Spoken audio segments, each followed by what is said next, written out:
And your final choice is another one with dark themes, about a dark subject matter. It's Vincent and the Doctor. And then shining, burning, bursting through the stars. Can you see how they roll their light? Everywhere we look. Yeah. It's quite interesting actually looking at these back as to why I picked on. There's definitely ones that are very that have a lot of deep, they're very character driven and all the rest of it. I mean, I do like some of the ones that are much more daft and all the rest of it, and or throwaway or whatever. But I think these ones just stay in my mind more because when you're watching them, they stick with you emotionally, I guess. Vincent and the Doctor is definitely an example of that. I hold my hand up and say that when Matt Smith first started, it took me a long time to to gel with his Doctor. I thought he was a bit of a hipster, a bit of a kind of too cool for school sort of thing when he first started.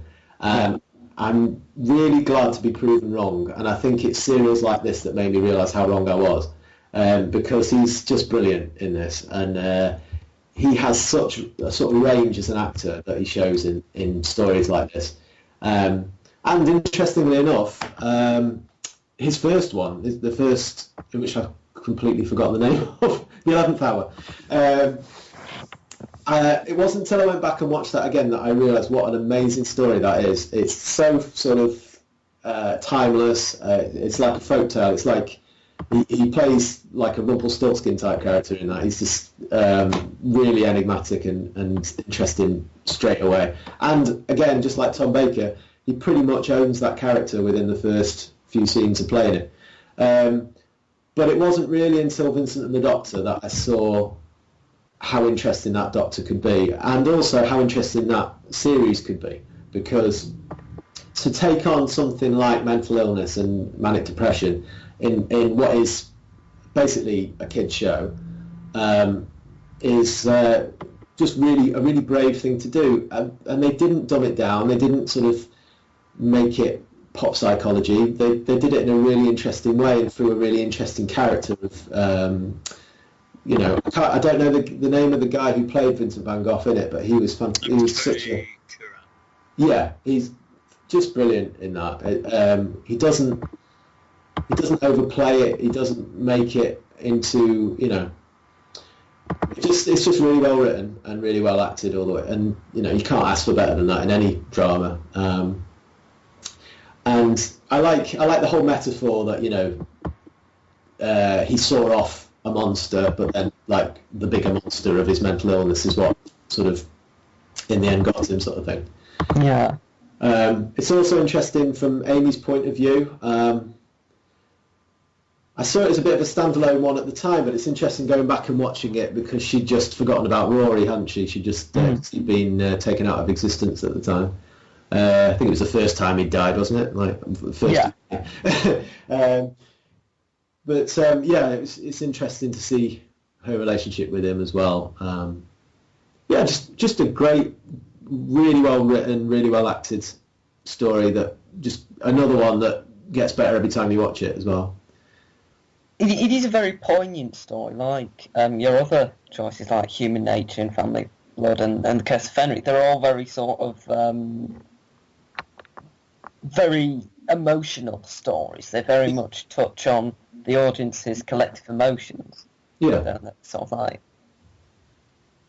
but each dealing with a different emotion. I think that's one of the things that's great about Doctor Who, because it is. He's not a hero. He's not the sort of traditional hero that uses his fists or swords. Well, I mean, he does sword fighting some, but do you know what I mean? That's not his main. His main weapon of choice is his intellect, and it is a thinking program. It is, it does encourage you to think and also to sort of think about your way of looking at the world as well. I think Doctor Who's always done that. It's I mean, the Doctor in so many stories goes into quite an oppressive regime or people who are being oppressed and tries to liberate them. That's kind of his raison d'etre, really, a lot of the time. So and I like the way that he sometimes as well he makes you realise that about the difference, that we look at difference in a bad way, and it's not always a bad thing. He sometimes even opts on the side of the alien over the human. Sometimes it doesn't happen very often, but it does. It's a very much a thinking man's or thinking woman's program, I think, Doctor Who, and it's a good thing for that. Yeah. Now, I'm not a massive fan of this particular story. What, Vincent? Vincent the Doctor, no. Okay, interesting. I just didn't find it very interesting. It didn't really engage me. I thought it was a little boring, to be honest, for a lot of it. Okay. And I thought the monster was a bit like pointless, because they're trying to do it about his mental illness. That's supposed to be a sort of a metaphor for it's an invisible monster, his mental illness. But it was a bit obvious for me that the metaphor and the actual they didn't use the monster at all in the episode, really. So it probably would have worked just as well without the monster, I think, wouldn't it? Yeah. Might have worked better. Yeah, in some ways it was a bit of a distraction. I don't think that's definitely not my favourite part of this one, the monster. I think it's just much more interesting as a character-driven one. I think sometimes they are a bit reluctant to do just a history one on its own. I think this one would have worked as just a history one. Yeah. There's a few like that. I think Hyde is another one that's a bit like that, where it's working really well as a story all the way throughout, as just like a ghost story, like a classic sort of whodunit type thing, and then it just kind of goes mad at the end, and they decide, it's an alien from another, and it's almost like they weren't committed enough to see that story out. They had to throw in another, and I think there's a lot of that in Series 7, the first part of Series 7, where it's almost like a pick and mix of ideas that they just kind of throw together, and all of the individual parts would make great stories, but you throw it all together and it's a bit of a bit of a mess sometimes. I've gone off the question again. But no, going back to what Conrad said before, I think that's one of the best things about Doctor Who as well, is that there's so many different sorts of stories that there really is no fan that agrees on what's a great story and what's not a great story, and I think that's a good thing. There's certain stories that so many people say, it's an amazing story, it's the best story ever, and I watch it and I'm not a fan. I'm just watching because I'm kind of working through the Doctors each month at the moment. So as we're on the 6th month, I'm watching Colin Baker, and I'm just about to get to Revelation of the Daleks, and so many people say that's an amazing story.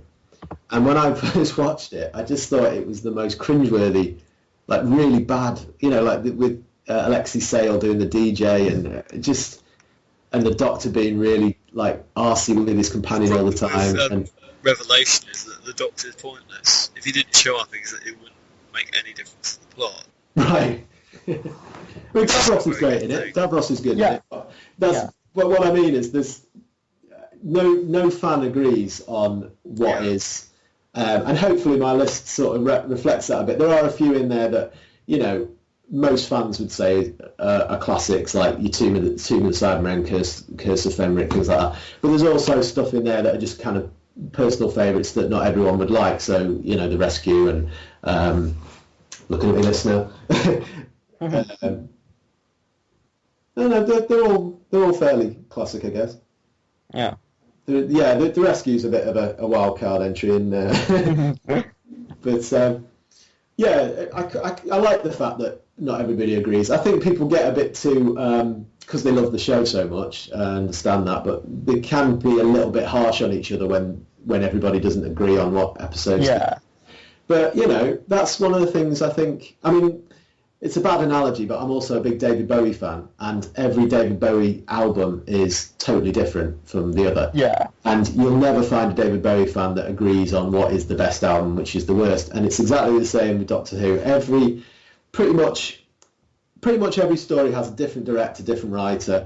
So one of the fun things about Doctor Who is you're never quite sure what you're going to get. So you might watch the most terrible one you've ever seen, and then the next one you watch, you know, in chronological order, is one of the best you've ever seen. Well, it's like it's like Keizo and Tazani and Twin Dilemma being consecutive stories. It's that Yes. thing, isn't it? Yeah, quite. Yeah, exactly.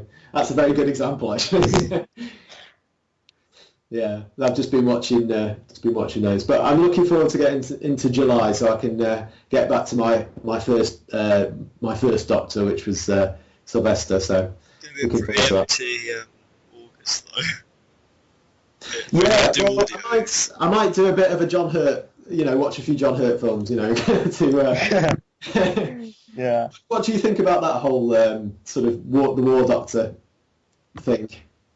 I don't mind it. I think he was good in the Doctor. I think it was Moffat's way of trying to wind the fans up a little bit. Yeah. Which, you know, I quite like him for that sometimes, because we do take. I mean, I would be the first to put my hand up and say I take the show far too seriously. I kind of hope there's more War Doctor stuff, because I thought They're it was bringing out a amazing. book, aren't they? There's a Sorry? novel. There's a War Doctor novel coming out. Oh, right, cool. Has that come out already? Or? I think it's coming out soon. I don't know. The John War Doctor book is called Engines of War. It's out at the end of July. And on the front cover is a picture of a new series, Special Weapons Dalek. Oh, okay. Oh, that'd be that's because we didn't really get a chance to see that much in Asylum of the Daleks. I was really looking forward to seeing that. You know, with Remembrance of the Daleks being one of my favourite serials, but yeah, I think it was just like a snapshot, wasn't it? But yeah, he's awesome, that Special Weapons Dalek.